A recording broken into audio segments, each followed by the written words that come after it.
The views and opinions expressed on this program do not reflect the company, owners, management, staff, clients, or partners.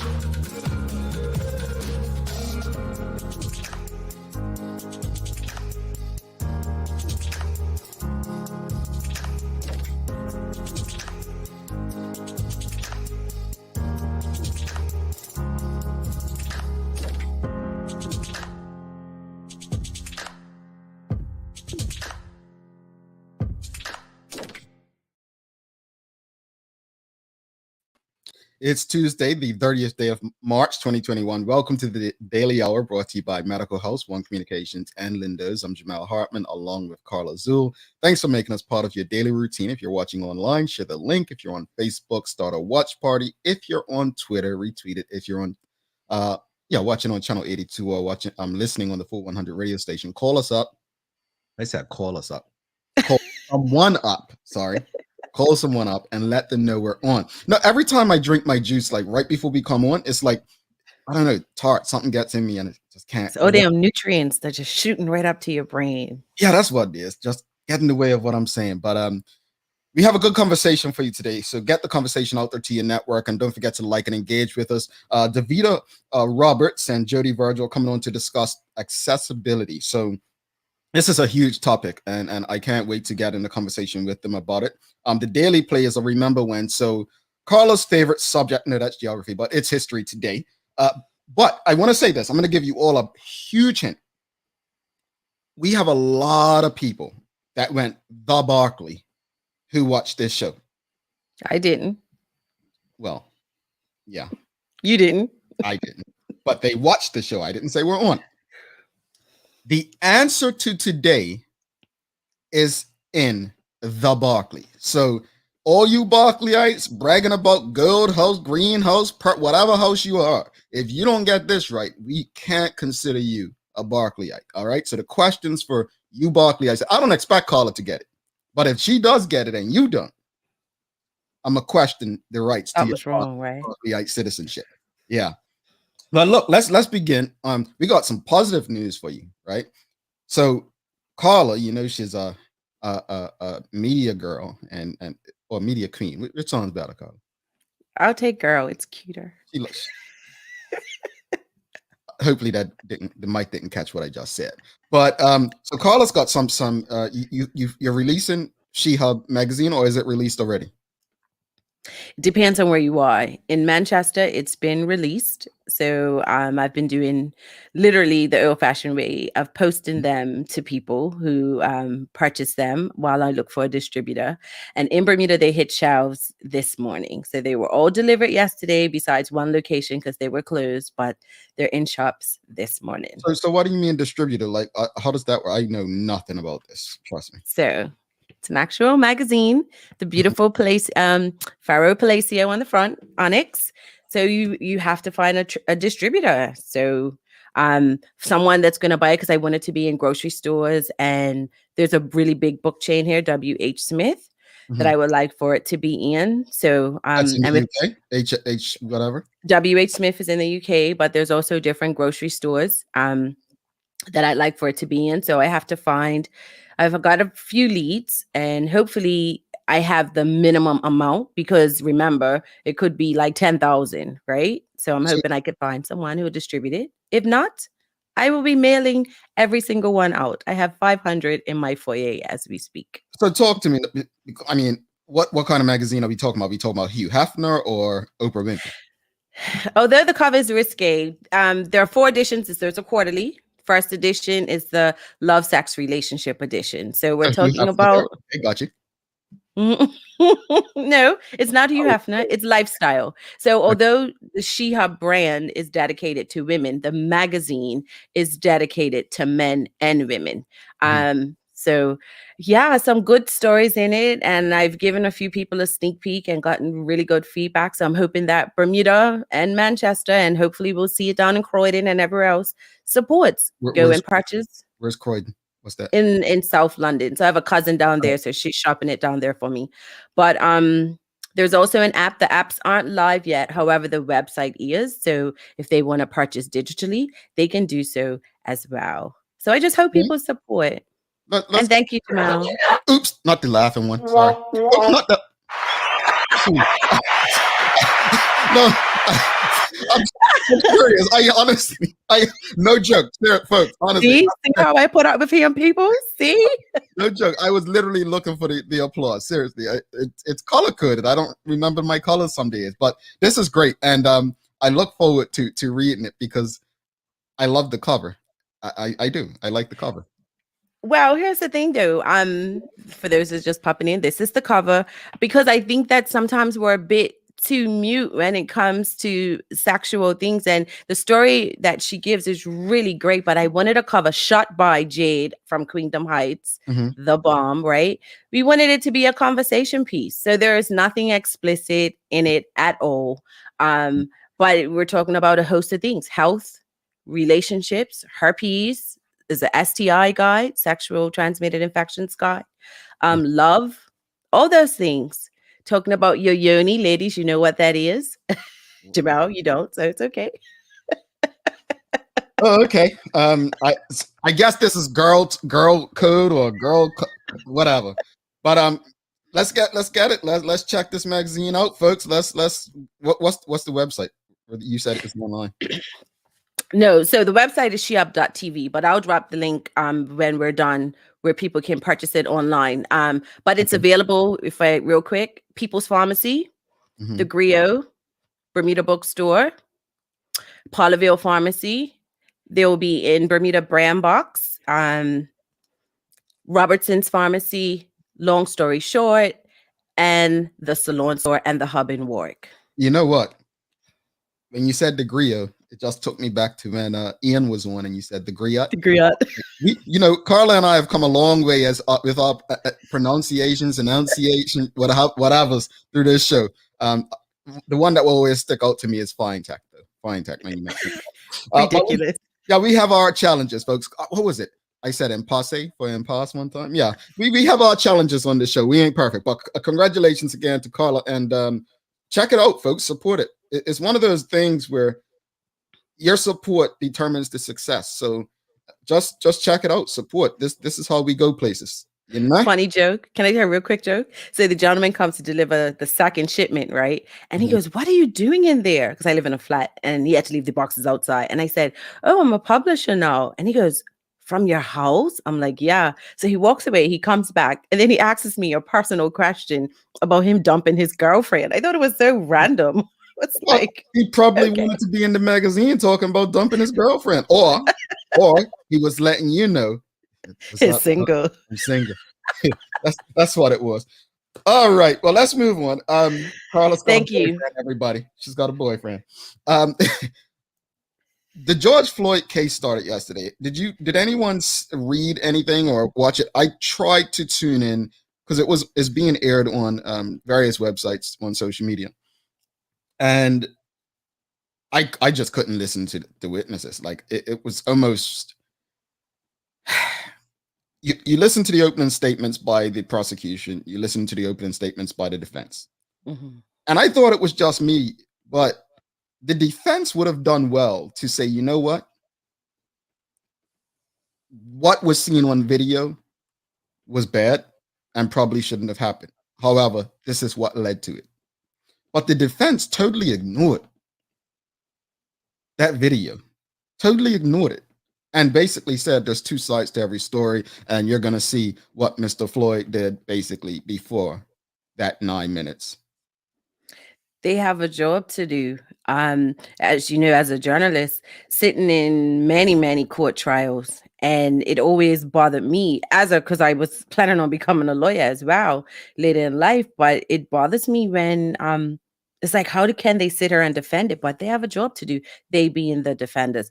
I personally wouldn't want to watch it's emotionally triggering for me, especially having Black sons, Mhm. having Black males in my life, including you, who I care about. I just can't watch that. So It's a tough um watch.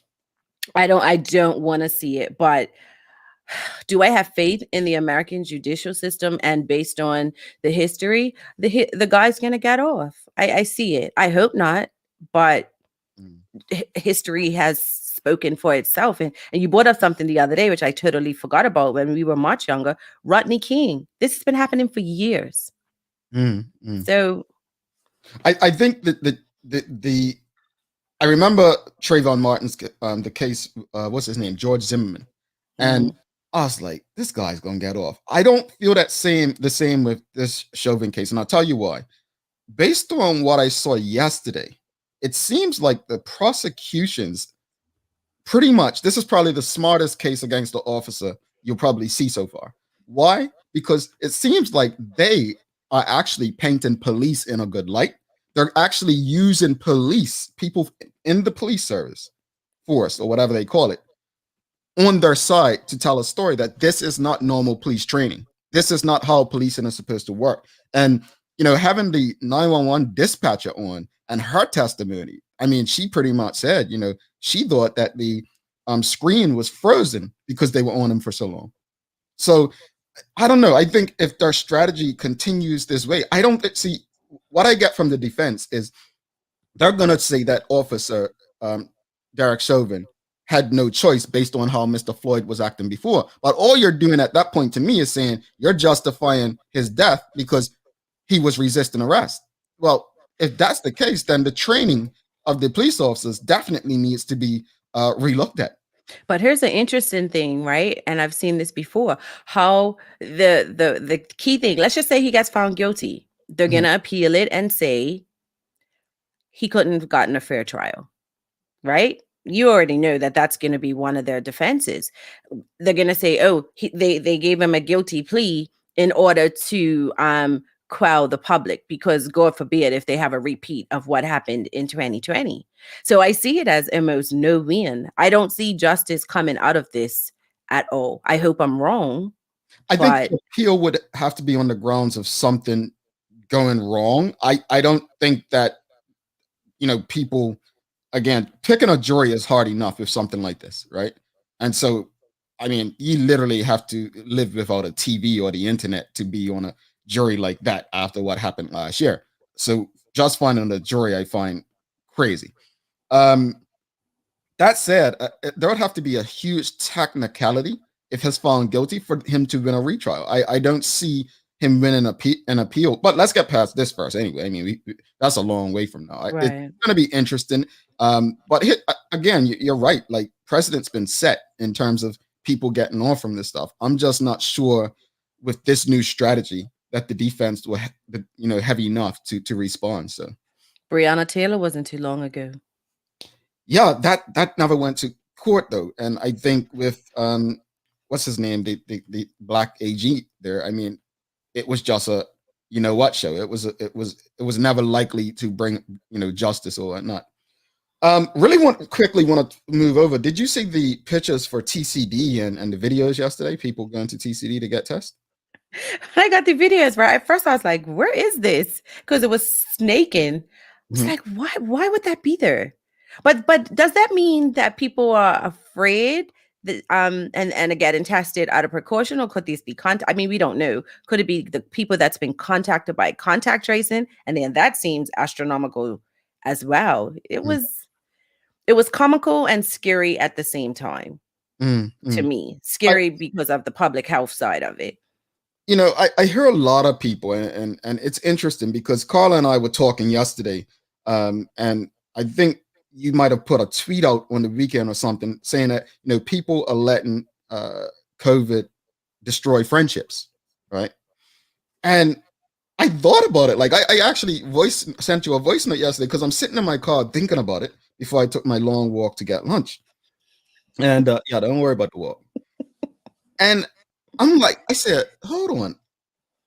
I'm legit going back and forth with Dr. Karika Weldon yesterday on Twitter. I go back and forth with Carla every morning. I mean, most people. But I just can't see how people take it so like I'm not vested in like for or against anything. Like I'm not here. I think I said it yesterday. I'm not here to try to convince anyone of anything.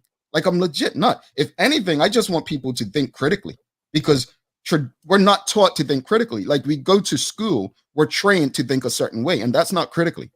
We're educated to do as system says we should do. My all I try to do is not to think like me or not to share my way of life. It's just to challenge your normal way of thinking, challenge what has always been considered normal. That's it. But I think everyone, like not everyone, but some people are so focused on other people doing as they think or believe in what they believe. And that's how you get fractured friendships and relationships. But like I tell you yesterday, I mean, I have a couple of friends on my WhatsApp and they are clearly anti-mask. They don't believe it's coronavirus. They're against all the regulations. I just read their stuff and move on, and vice versa. I post stuff and I mostly it's critiquing people who feel extreme one way or the other. And I'm like, I'm watching how people are name calling and like all out just duking on social media. Mhm. And one man said to me, I've deleted so many friends. His mom died, his mother-in-law died from COVID. And so for him, people who are in his friends list and say COVID doesn't exist, that hurts him because they know his mom died. He says, I've cut him off. I want nothing to do with him. So Dr. Pierman says we have to critically think about what's the best fit for you. No one should tell you what to do. And I think that's great because it goes back to what Dr. Amani Flood said, whether to support him. But she also said, even when talking about alternative medicines, this doesn't mean we dismiss what's already there. You can make a decision to add this to what you're already doing. But I don't know. I just can't see if your friendship was ever real, if you're letting something like this split you.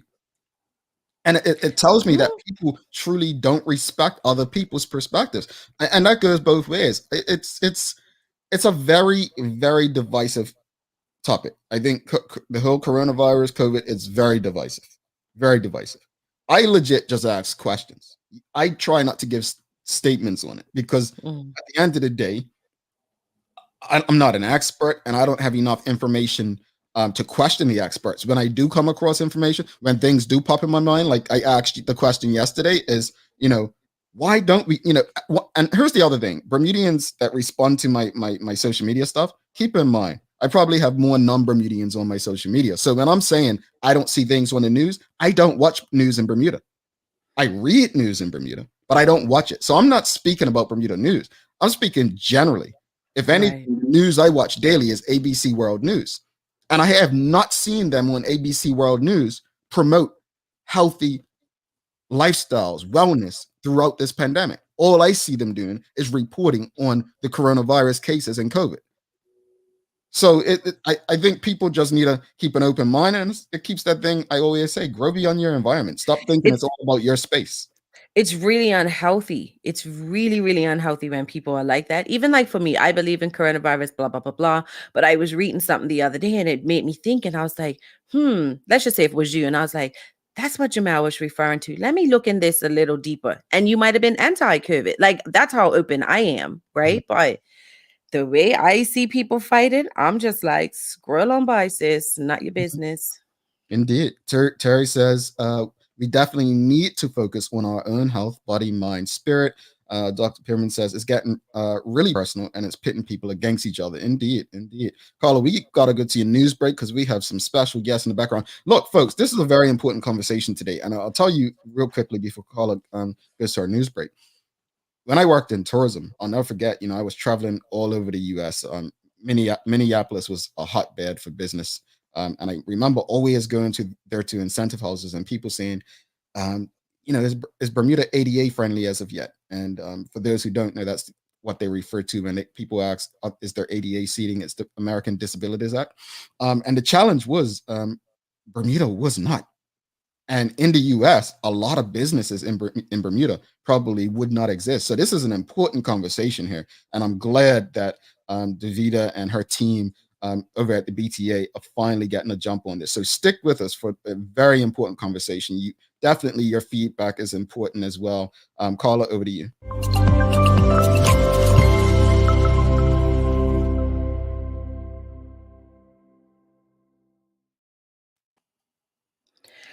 News reporting construction of the new Career Development Center at Bermuda College has officially commenced with the project, which will include a 3,542 square foot addition with a number of state-of-the-art features. A spokesperson saying the project was made possible after a $3.5 million donation by several Bermuda-based reinsurers, including Athing Life Re Limited, Athora Holding Limited, Aspen Insurance Holdings Limited, and Catalina Holdings Bermuda Limited. The four companies have also committed an additional $300,000 of funding for the center, bringing the total donation to $3.8 million. Once completed, the center will offer programs across a number of relevant sectors that will help with local workforce development and training that will enhance the Bermuda economy. The spokesperson going on to say, with a focus on programs in the fintech and cybersecurity fields, the center offers an expanded technology infrastructure that would allow for innovative research and development initiatives. When cities are being designed, one of the primary things they ensure to make space for are parks. From small parks the size of just a couple of blocks to large ones that cover acres of land, city planners know the importance of providing green areas for people to go to. Take a Walk in the Park Day celebrates these small excursions and the differences they can make to our mental, physical, and emotional health. Celebrating the day is simple. Go take a walk in the park. Every day, people take walks as an easy way to get exercise and reconnect with nature, and that's being proven to have a positive effect on our sense of well-being. Turning to weather, the temperature in Bermuda is expected to reach a high of 68. Fort Lauderdale, Florida will see a high of 82, and Manchester, UK will see a high of 68. And guys, in case you forgot, our resident island boy, Jamal, who doesn't like water, is being held hostage, but only until April 10th. Shall we save him or shall we sink him? You decide. But either way, let's contribute to a good cause and participate in the annual Bermuda Sloop Foundation's fundraising event, Pirates of Bermuda. Visit www.bermudasloop.org for further details. That's your Daily Hour news break. And I know when she said, Jamal doesn't like water, yours, like I knew he didn't shower. I get it. But no, I don't do swimming. No, I won't be in Bermuda to get thrown in Hamilton Harbor, but apparently there's a lot of pools down here in Florida. And so I'm for it. I need you all to do what you do because look, all that stuff I said about you, I didn't mean it. So just save a brother. Go check it out. Save me. Don't be Carla Azul. Sink him. Yeah, that's all she is. We'll be right back after this with our guest for today. Hi, I'm Karen, a nurse at the old folks home. These long hours used to kill my feet until my hairdresser told me about a great place to buy a pair of clogs. Medical House. Finally, relief. They also carry uniforms in bright, bold colors. And not to mention the support stockings. Karen, Miss Soltis bet her bet again. Oh gosh, these days, I need all the support I can get. Medical House has relocated next to the Dandytown Field, number 6 Bakery Lane, Pembroke. Ginger was among the first spices to be used along with turmeric in prehistoric times. From the 1st century AD, ginger was eagerly pursued by traders who recognized the medicinal values of this ancient root and the appeal of its unique zingy flavor. And here in 21st century Bermuda, John Barrett and Son bring us this bold flavor with Barrett's Ginger Beer. Refreshing, spicy, and quintessentially Bermudian, and surprisingly versatile. This Easter, try preparing baked ham with Barrett's Ginger Beer glaze for your seasonal family feast. Lindo's. Why go anyplace else? Welcome back to the big show. She's Carla Azul. I'm Jamal Hartman. It's Daily Hour brought to you by Medical House, One Communications, Lindo's, and our friends over there at Channel 82, where you can also watch this and many other locally produced shows if you have One Communications cable. Carla, real quickly, do you keep like Barrett's Ginger Beer in your home? I used to, but it's such a hassle because I have to catch 2 flights. So you get it at duty free. I would have to check it in my luggage. So I've just adapted to drinking the brands they have out here, but I miss it. No, it's just one. I heard the Linda's commercial and I heard Barrett's, and I'm like, I can go down the street right there and get me a 4-pack. Well, they sell them in 4s. I just didn't. Really? Yeah, I didn't want to know. I wanted to see if I should say it to make you jealous or not. So now I feel like I could say it to make you jealous, that I can just go down the street, get me a. Yeah, cool. Jealous. Yeah, you should be. You should be. Let's bring in our guest for this day, Davida Roberts and Jody Virgil, coming on to talk about accessibility in Bermuda. Welcome to the show, my friends. Morning. Good morning, Jamal. Good morning, Carla. And good morning, Bermuda. Good morning. Good morning. So real quickly, I don't know if you guys heard just now, but if you can send Carla what they call them, a goodie treat, or what they call them, a care package. Care package, yeah, with some ginger beer, would be greatly appreciated, because she's a bit jealous, and it's not healthy for her to envy me. Okay. Well, I can't send that, but I'll send congratulations for your upcoming magazine. I can't wait to go and purchase. Yeah. Thank you. Yes, congratulations. And don't take it seriously on that, folks. It's not a Hugh Hefner like magazine. Because some folks will run. Jamal said no. I asked Jamal to be my naked cover model, but he told me no. So decline. Who knows what's going to happen when he jumps in the pool? Who knows? No, you all are going to save me. You're not saving me. I have faith in you. We'll save you. But look, let's get to the conversation. As I mentioned before we went to the news break, when I worked in tourism, I was a business development manager for corporate and incentives. And what that is pretty much, let's say there's a big bank that, they have conferences or they have salespeople that they want to reward. Well, they would say, okay, we're looking for a destination to take our sales team for hitting their numbers or whatnot. Now, Minneapolis was a hot spot for incentive houses. So I used to go there a lot. People might think Minneapolis, Bermuda just doesn't make sense, but they control a lot of what happens in the U.S. in terms of companies looking for someone to manage their incentives. And as I mentioned, it always used to come up. And one hotel, and I can say it, that people it's one of my favorite properties because it's convenient to the airport. They have the nice caves down there. But people used to always ask me, is Grotto ADA accessible yet? Like, has it come up? And I used to be like, yeah, it is. It just doesn't, like, if it is though, because I used to say, if you go to the hotel and you're on the level where it goes, that's not what they meant. And obviously, I got that over time, that what they meant is easily accessible. Like, there's one building you can go up an elevator, so on. But all that to say, how did it finally come about for the Bermuda Tourism Authority to actually address accessibility? So what happened was I was working on accessibility when I was sitting on the Bermuda Hospitality Institute, and I thought that it was a great opportunity for Bermuda to start to get on board.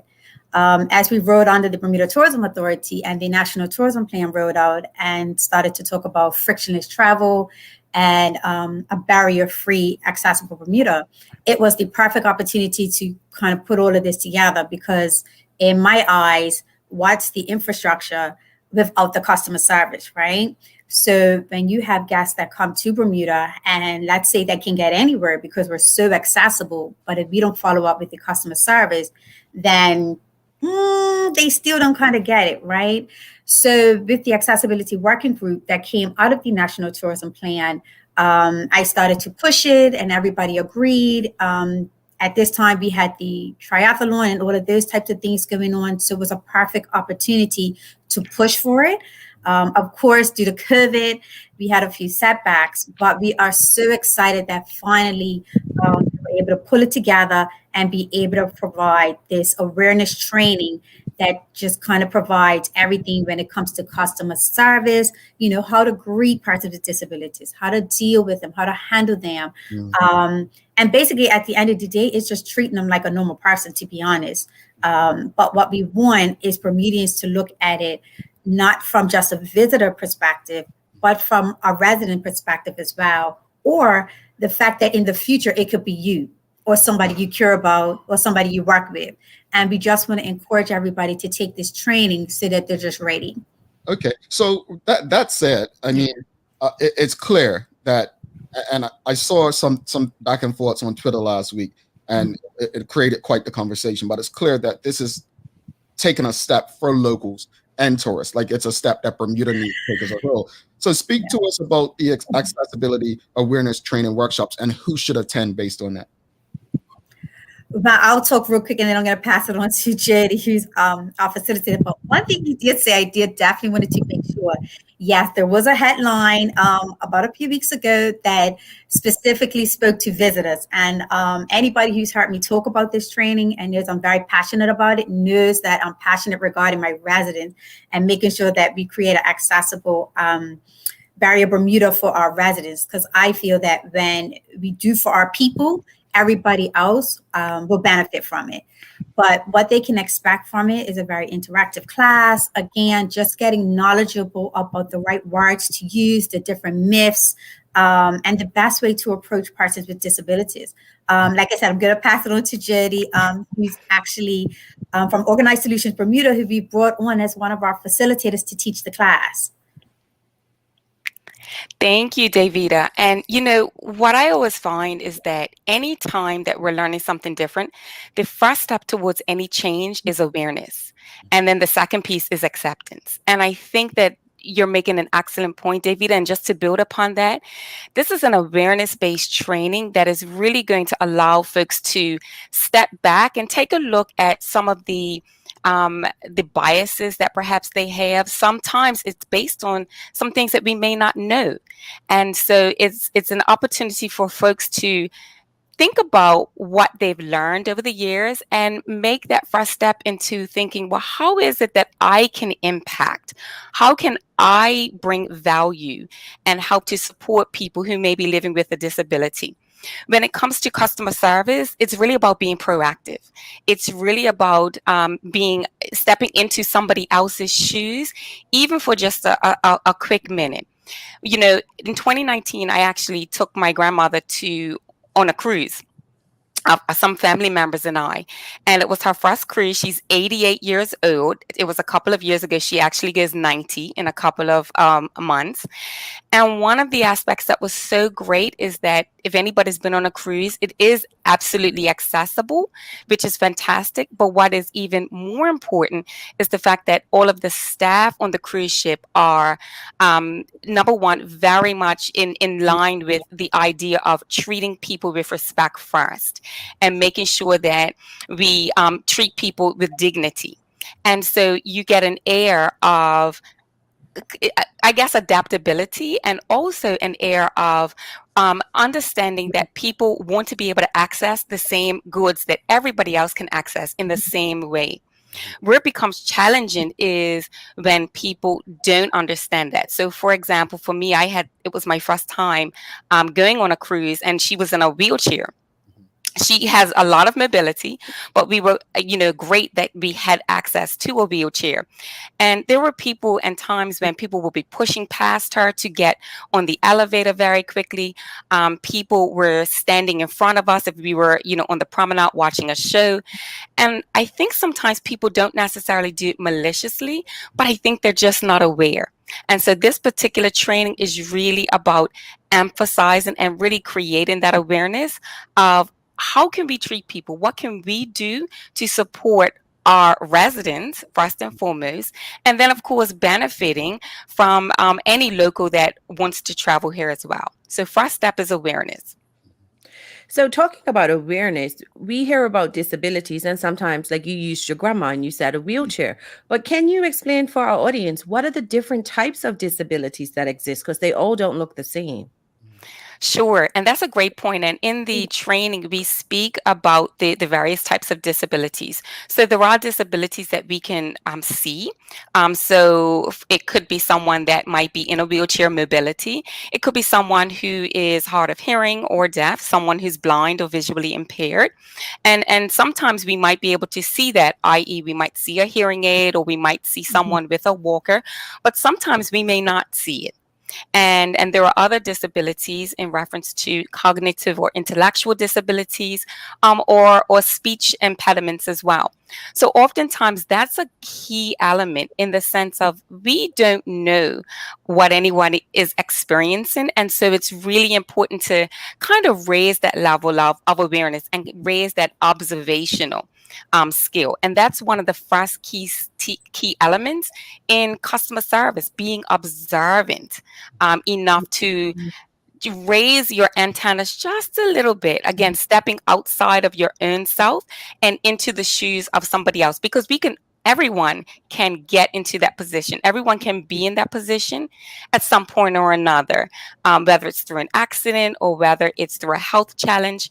So, recognizing and kind of stepping into the observational role and then reaching out to ask someone a question. That becomes important too, if you're not sure. And sometimes people think it might be disrespectful to ask a question, and it's okay to ask. But of course, we ask it in a respectful manner. But that's also important because sometimes that's also a manner of gaining that kind of knowledge that we can then use to support somebody. And this could be going into my consultation fee area, hint, hint. But here in the UK, because COVID has brought this out, where when people were attacking people for not wearing masks, and some people had disabilities, so they had the sunflower lanyard. So maybe that's something in Bermuda that could be introduced, where there's a lanyard around their necks to help people, because not everyone may have the consciousness to see it, but if they see the lanyard, they know it's something. So that was just something, BTA, But listen, Dee, what kind of support, Davida, will the BTA be offering to ensure that hotels and other tourist-related businesses improve in this area? So what we've done is, first of all, we don't want to come out and seem like we know it all. So I just want to put that out there. We've actually assisted and got assistance from persons with disabilities with focus groups when it came to this training. But we've also reached out to different organizations regarding what they do on a day-to-day basis for the fight of persons with disabilities. So we are working with different organizations to put on different workshops and trainings to help out businesses to get the information out there that they may have not known what people are doing or how to seek it. So for instance, we've brought on OBMI as one of our first partners, which we'll be talking about soon with you guys, about their Accessible Solutions program. I, for one, did not even know they had this program, but they do. And they go out to different businesses and residents, and they assist on looking at your property on how to make it more accessible. One of the issues we know that we have in Bermuda, a lot of our buildings are old. And you can't really do much with them, but there are things and little improvements you can do to make it accessible by basically buying a ramp that you can put down and take up, or an adjustable table that is meant for persons with disabilities.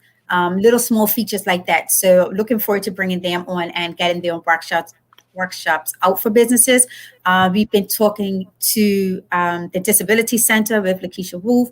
Looking forward to bringing her on as a partner as she talks about risk management and safety in businesses with staff and in employee policy. So basically just kind of bringing what the organizations are doing already and bringing it to the forefront.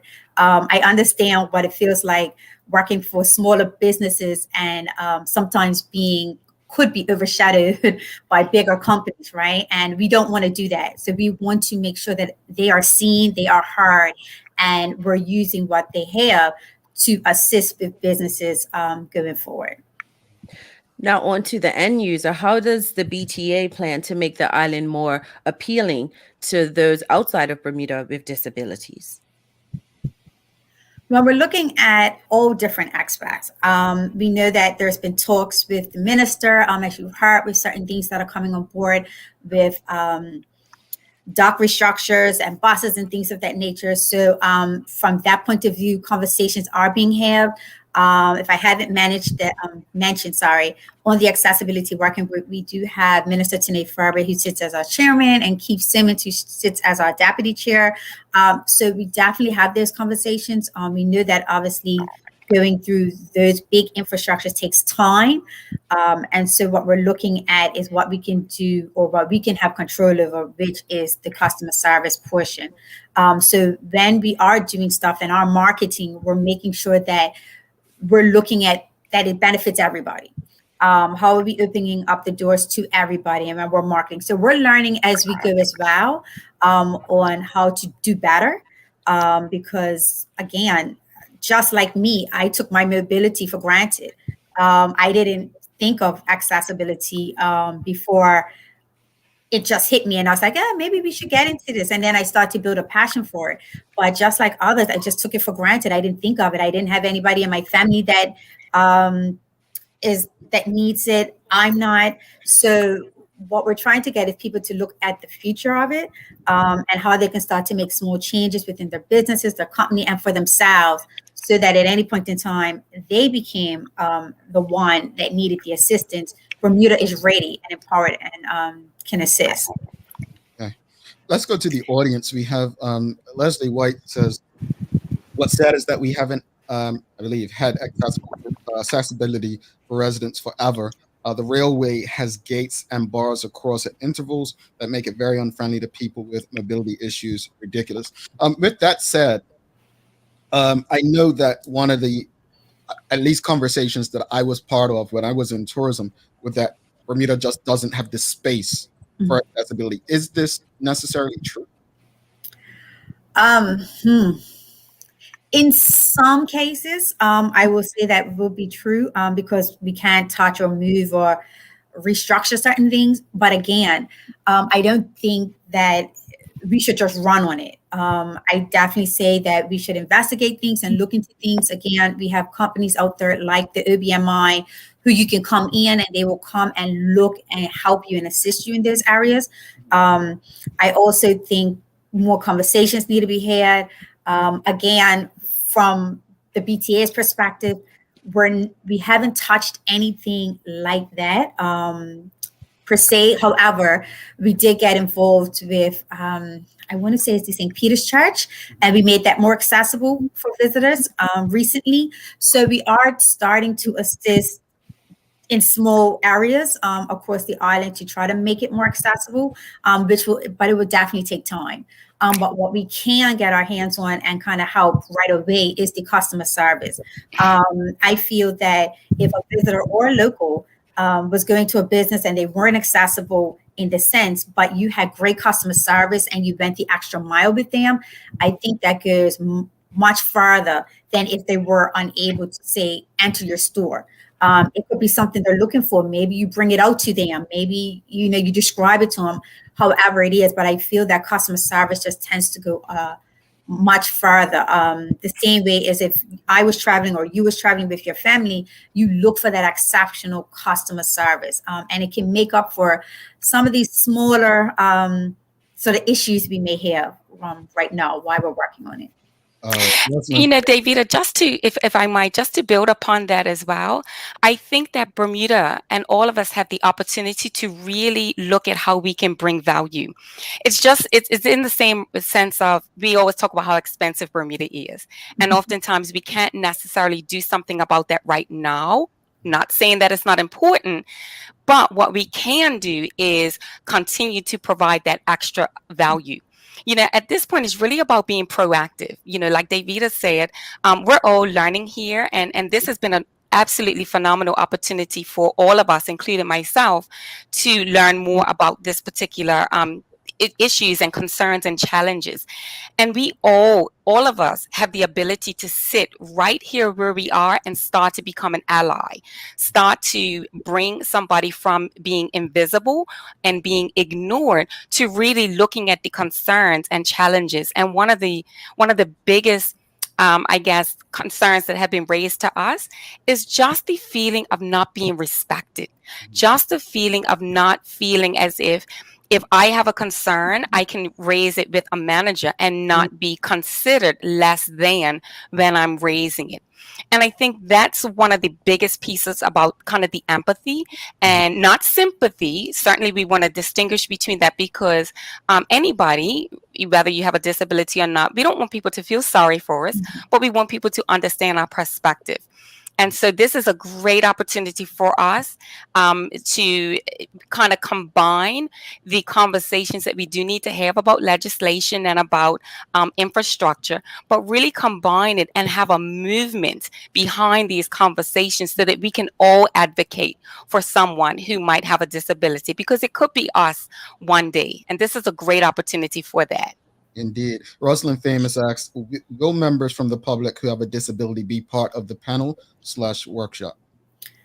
Well, what we had when developing the actual awareness training, what we did was we had a focus group, and one of the focus groups, I should say, was made up of persons with disabilities. So we ensured that they got a say in it. We wanted to ensure that what we were putting out and what we were trying to get the public to see and receive was what they wanted the public to receive based on how they felt in their country when it came to this. And so their feedback was exceptional. They love the program. They think that it's a great start as far as awareness training. Obviously, there are other areas we can, or as an island home, we can dive deeper in, but just for hitting the surface, they were very happy with the training. What we also done was during Purple Tuesday about 2 years ago, I reached out to persons with disabilities, Ms. Esme Williams, Ms. Charmaine Scott, and Mr. Shaiwan Harris. And we actually did a video on them, which you can see on our social medias as well as our website. As well as if you take the training, it's included in the training. And they talk about their experiences in Bermuda. And when you listen to their stories and the difficulties that they go through, not to say that they don't have huge ones, but the ones that they specifically talked about were things that we can fix right away. And I think that's where our concern was, what things that we can kind of put in place that can have a quick turnaround. Legislation, infrastructure, all of that takes time, but a quick turnaround is just the customer service and how we treat persons with disabilities. And so this is why we felt that this training was very important. And it was important that persons with disabilities had a voice in it and actually was comfortable with what we were putting out there. All right. Carla John actually states it would be great if the Bermuda government finally created a robust Bermuda Disability Act. And I think that goes into the question that Rosalind Famous asked. Is there a law on the books comparable to the American Disabilities Act in Bermuda? Are you guys aware of anything like that? No, but what I do know is that all of that is a concern. It was definitely talked about and brought up in the accessibility working group. And it is something that I know Minister Tanae Farber is looking at as she pushes through her day-to-day tasks, because this is something that is very true to her and her heart, and she works on a day-to-day. So yes, it is a concern that Bermuda doesn't have a specific disability act for us and that we're kind of using the American one. And I know that there are people that are fighting for that every day. And, the great part about the training as well is that when folks attend, we are organizing all kinds of activities where folks can really have an opportunity to chat with each other. We're really having a conversation. We're facilitating that conversation. And we have opportunities to have breakout rooms so that folks can do some brainstorming about what they do, what can be done. And all of that data we collect so that we can pass along and share with the appropriate individuals and departments and ministerial government agencies and external agencies as well, so that again we can bring that information to those who need to use it to push us forward. But it all starts with us. It really, really does. And this is a great and exciting opportunity for us to take part in. And just to piggyback on Jody real quick, and that's the thing. I want people to look at this as, yes, the government can do more. Yes, you probably say BTA can do more. And yes, everybody can do more. But what I want people to focus on, and when I was creating this training, was looking at what can we do as an individual. You know, we know that Bermuda is not accessible. We know that our residents here are suffering with getting around, or just simple, decent customer service, or getting from A to B. But as an individual, what are we going to do to fix that? Because it all starts with one person. So if I take the training, you take the training, and then everybody takes the training, then we're doing something as an island, and we're doing it together, right? And so I just want people to realize that, yes, all these other organizations should get involved, and they should be doing this, and we can point fingers at this, but I want people to start to reflect on themselves, on what they can do. Here's an awareness training that can start with yourself, and educating yourself on how to be better when it comes to assisting persons with disabilities. Because again, we never know when we will be the one that needs the assistance.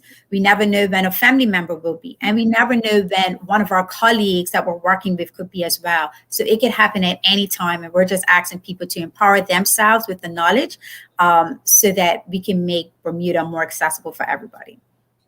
Real quickly, Shikarena asked, are there a few ADA compliant taxis in Bermuda? And I guess I wanted to say, how would you do things? Would it be like, let's look at taxis. Would it be based on population size or expected visitors, that we should have this number of accessible taxis or so on? So I don't know exactly about the size and number. So I'm going to just touch on two parts that I think may help answer the question. So first, we are very excited to be working with the Minister of Transport and their staff in getting accessibility for training for minibus drivers, taxi drivers, bus drivers, and everybody who's in transportation. So we're glad that they find that the customer service portion of this, and because we receive a lot of persons with disabilities on cruise ships, and we're just getting these new cruise ships that are hitting Bermuda, that they're going to empower the transportation sort of sector with this knowledge. So we're very happy with that. On the other hand, I'm also very excited that finally we'll be able to put some numbers, some data to this by getting some disability questions on our exit surveys. So we'll be able to answer certain questions like that, or be able to provide that knowledge to government when it comes to how many actual persons with disabilities are visiting the island, what types of disabilities they have, and then also looking at how many people they travel with. That's another thing that people need to realize, that we know that visitors coming to Bermuda and spending money helps our economy, and we surely need that right now. They don't usually travel by themselves. So they are rolling 5, 6, maybe even 10 deep, and they're spending a lot of money. And if you're rolling that heavy with family members and you have a person with disability and we're not catering to them, it spoils every one of their vacation, which means that there's 20 plus people that won't come back to Bermuda. So again, the importance of just being aware consciously for yourself on how important this issue is. But again, on our side, we are trying to collect the data so we can pass it to businesses so they can see it a little bit more, and to assist with that. We are working on that. All righty. We have to run. Okay.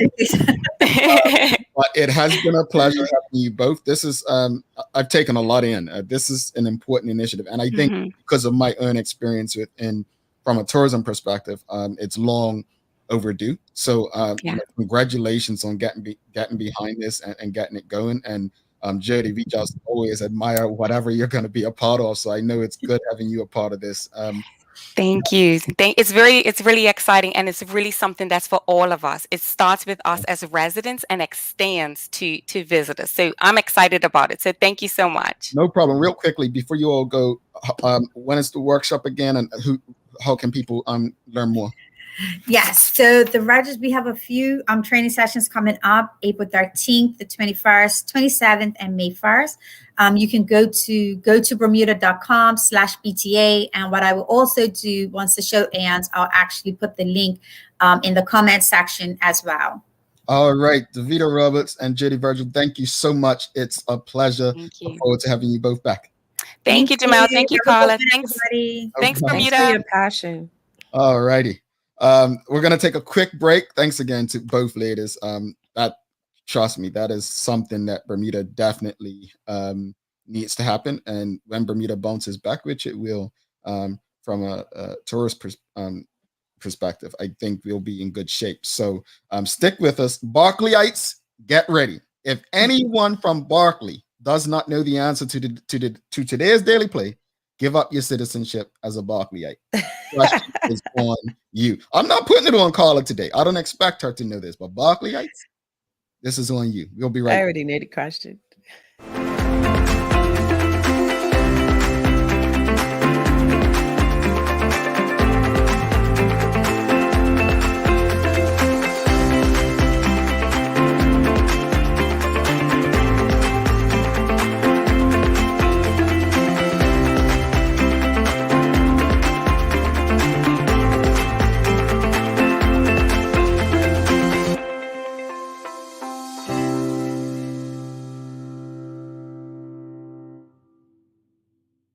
At Bermuda Communications Group Limited, we love to help businesses and organizations of all sizes across various industries. Find out how we've been working with our clients to improve their customer experience and increase their revenue.